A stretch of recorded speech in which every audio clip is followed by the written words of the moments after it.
Ladies and gentlemen, sorry, just while we assemble the auto queue, no expense spared, I just wanted to make a final plug for the CPS and also just fill time.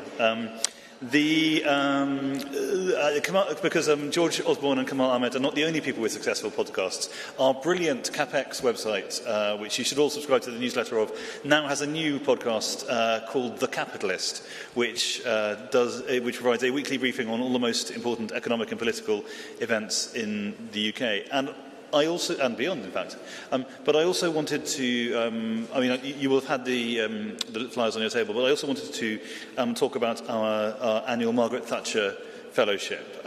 We launched this at this event last year. The idea was to get people from the world of business early in their careers who wanted to know more about how politics works and maybe even get involved in it.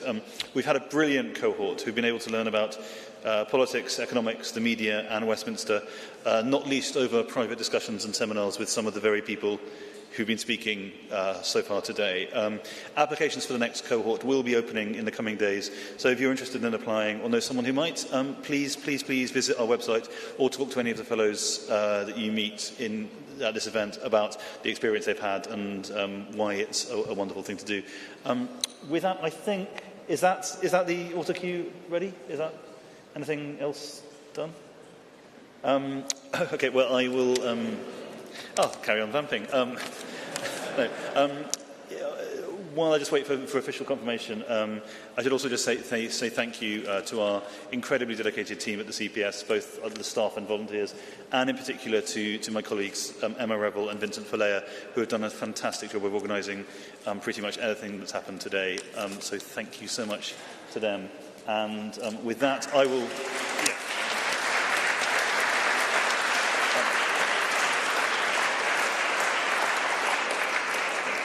Yep, they need the mirrors. Yes. So, yeah. So yes, as I said, the auto queue will be assembled, and then Michael Spencer, the chairman of the CPS, will introduce the leader of the opposition, Kemi Badenoch MP. So please continue to enjoy things for the next couple of seconds until that's perfectly in place. Thank you very much.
Kemi reckons it's set a little high. The Speaker reckons the RTOQ is set a little high. Okay. If we could just go a little bit lower back.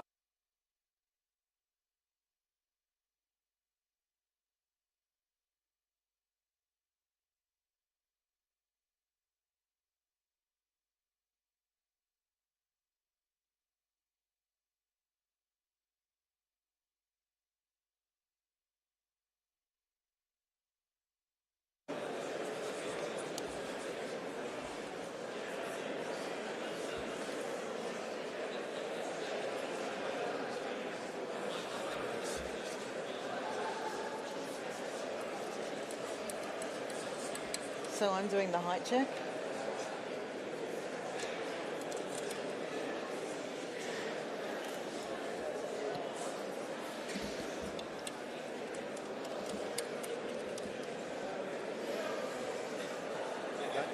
Sorry, I'm the same height as Kemi. Okay, sorry. Give me that down. What works best?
Good evening, everybody. A very warm welcome to all of you. My name is Michael Spencer. I'm chairman of the CPS, and so I'm very pleased to be here this evening to introduce our guest of honour, Kemi Badenoch, who is the leader of the opposition, as you all know, and I won't keep her from you long. But I want to say a big thank you to all of you for supporting this event this evening. I know my dear colleague Robert has done so as well, but from me also, a very, very warm welcome.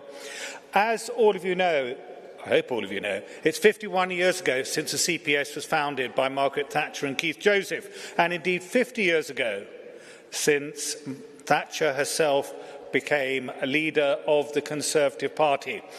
And one is tempted to draw parallels, perhaps, with that and our guests this evening, and hopefully their journeys will be similar. But what Kemi has inherited as leader is a very totally different circumstance than that which Thatcher faced. And we have, as you heard earlier, been through the biggest electoral defeat in the Conservative Party that we have ever had in our 200-year history. And regrettably, it was a deserved defeat. It was a defeat that was driven by a record, certainly over the previous years, of a lamentable unconservative government that delivered net zero, a piece of legislation that I think is disastrous. We started expelling the non-DOMs, another catastrophic economic impact on the country. We had uncontrolled legal immigration, the highest taxes since the Second World War, excess regulation, woeful economic growth, and no reforms whatsoever of any relevance on either welfare or the National Health Service. And the position our good leader, Kemi, is in today, I think we would all describe as highly challenging. But we're here today, Kemi, with friends, and I want you to understand that. These are good friends who want to see you succeed, and we look forward to hearing today more about your personal philosophy, your values, and your political principles. So let the unveil start. The founder of the CPS herself left some very big political footprints behind her. We all hope that you will fill them again. And we will all be with you when you do. Thank you and welcome, Kemi Badenoch.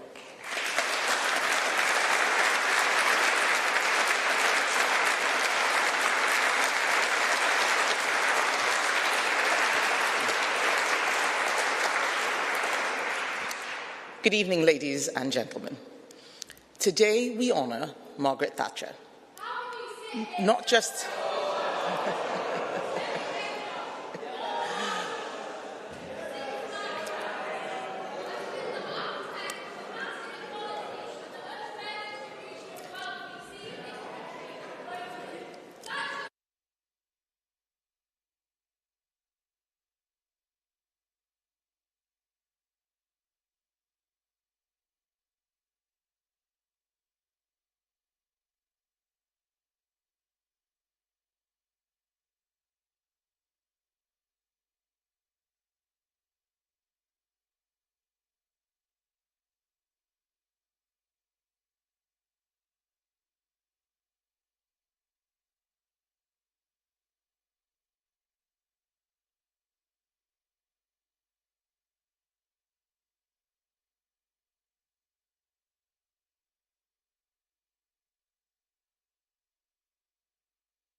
Ladies and gentlemen, today we honour Margaret Thatcher.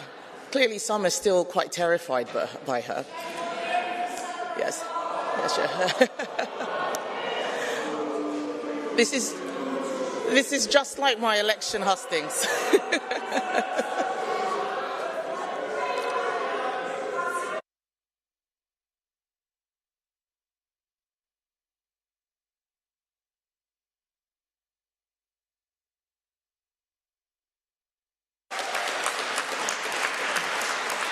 But it just goes to show that the left still believe that she is to blame for everything that is going wrong in their lives.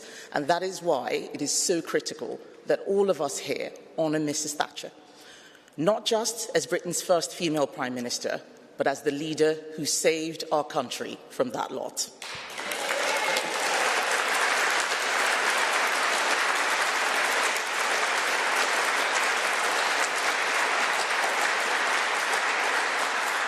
She didn't arrive in office to manage decline. She came to reverse it. When she took over, Britain was broken. High taxes punished success. Unions held the government hostage. Inflation soared. Businesses collapsed, and the state grew bigger, taking more control over people's lives while delivering less. Before my father died, I remember asking him why he never bought a home in the UK when he could have. And he said to me, no one really wanted to live in the UK in the 1970s. It was a country in decline. So many wealthy people were leaving that their homes were being sold so cheaply. Mrs Thatcher changed all that. She cut taxes, backed business, and gave people the right to own their own homes and build their own futures. She stood firm against socialism, bureaucracy, and decline, and she won. For me, Mrs Thatcher wasn't just a historical figure. She shaped my entire view of politics, of leadership, and of Britain itself. Many of you will know that I was born in London, but I spent much of my childhood in Nigeria, where I saw firsthand what happens when a country embraces socialism and autocracy. There was no Thatcher-style leadership there, no belief in free markets, in personal responsibility, or in hard work being rewarded.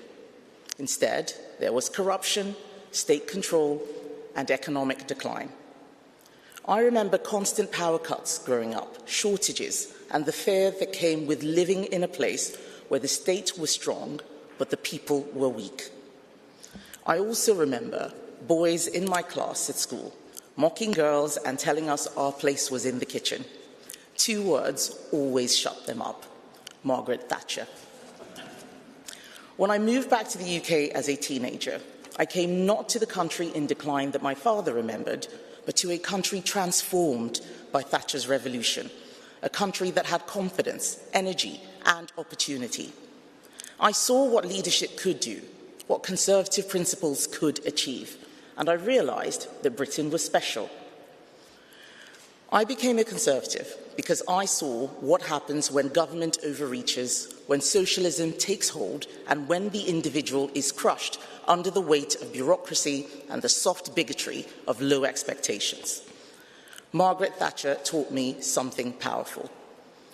If you want to change a country, you need courage, you need conviction, and you must never, ever back down from doing what is right.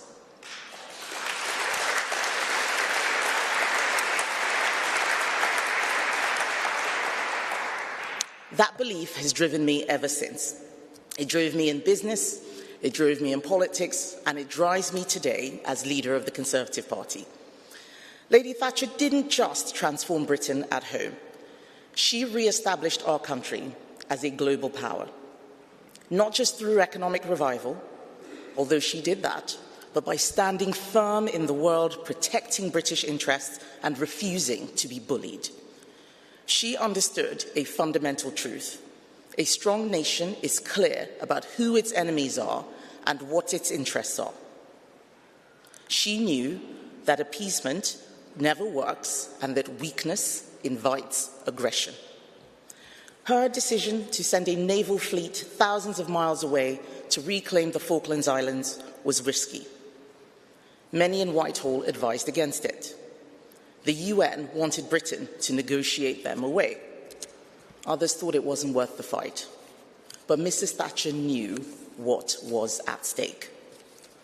The Falklands were British, and when they were threatened, she didn't hesitate. She stood up for our sovereignty, our people, and our global reputation. She didn't talk, she acted. Compare that to today. Labour is giving British territory away in the Tegos Islands. Billions of taxpayers' money will be wasted on appeasement, handing over land that is strategically vital, ignoring Chagosians who have proudly waved the Union Jack and proudly proclaimed loyalty to the Crown.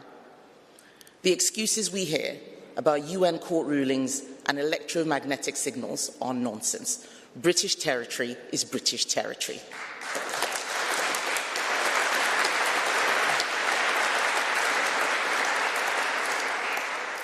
Mrs Thatcher knew that. She defended it. Labour surrenders it. Mrs Thatcher led Britain through the Cold War, a time when our way of life was under direct threat. She was pragmatic about our enemies. She saw the Soviet Union for what it was, a hostile force determined to challenge the West. She didn't hesitate to use economic power as a weapon. She understood that rapid mobilization forces a quicker, more pragmatic resolution than years of war. Would she have supported a moratorium on gas exports that helps Russia? No. Would she have failed to see what's at stake in Ukraine? No. She would have understood, as we must, that we cannot return to a world where enemy states redraw borders through war. A weak Britain emboldens our enemies. A strong Britain, clear in its purpose, keeps us safe. Britain is once again on the wrong path. Labour has returned to the old failed ideas of high spending, high taxes and more government control. The state is bigger than ever, yet failing in its basic duties. Immigration is too high. Crime is rising, businesses are over-regulated and working people are being squeezed.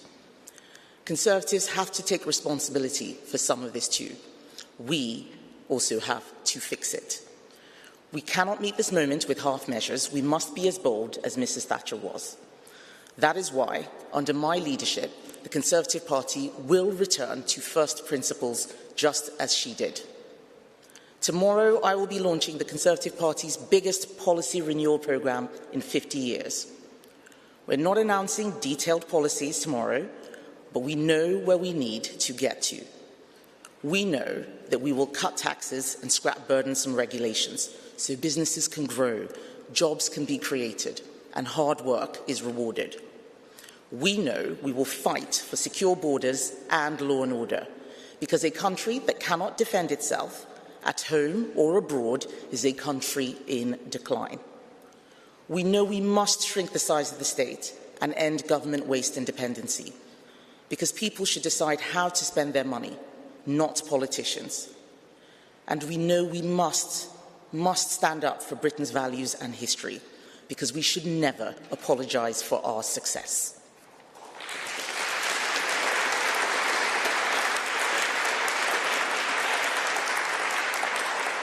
Margaret Thatcher understood that you don't fix a broken country by making the state bigger. You fix it by making the people stronger. And that is exactly what the Conservative Party, under my leadership, will do. And it starts with renewal. Just as she rebuilt Britain, we must renew our party, rebuild our country, and save our future. Margaret Thatcher didn't fight to make Britain comfortable with decline. She fought to make it great again. Britain's future will not be written by the socialists shouting in the audience. It will not be written by the bureaucrats or the do-mongers. It will be written by us. I wouldn't be standing here today as the leader of the Conservative Party without Margaret Thatcher's legacy. To be honest, none of us would have heard of the Centre for Policy Studies if she had failed. It is our job now to make sure that we all here today live up to her legacy. Thank you.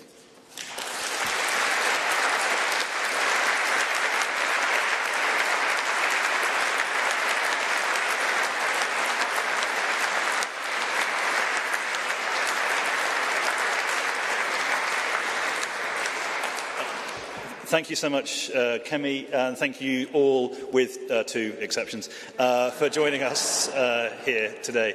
I hope you've found it as interesting and thought-provoking as we intended.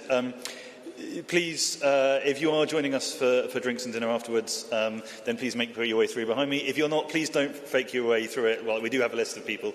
But if you're, for everyone who's come, thank you so much for joining us. And we hope to see you again at future CPS events, because we do this once a year, but the work of policy making and opinion forming and research goes on every single day. And it's wonderful to have your support and engagement with that process. So thank you all so much.